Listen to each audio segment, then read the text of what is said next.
My name is Jamisen B. I'm a senior, and I'm a part of the Manufacturing Subteam. The goal of the Manufacturing Subteam is, at least during our competition season, to manufacture a robot so that we can travel and compete with it.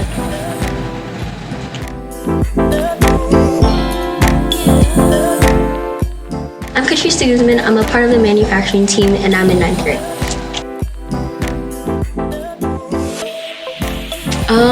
Tools, definitely. I wouldn't say to mess around with tools because your finger might get chopped off, but using saws safely is pretty fun.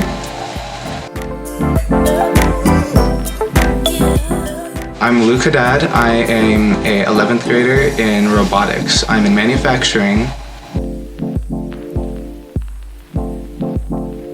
What made me want to join manufacturing is my love for building things and enjoying creative talks with other people.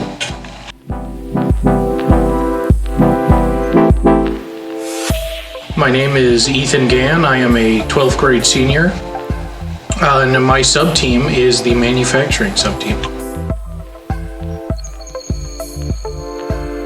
Advice for anyone who wants to join robotics. When you join, if you do decide to join, make sure you have a lot of fun.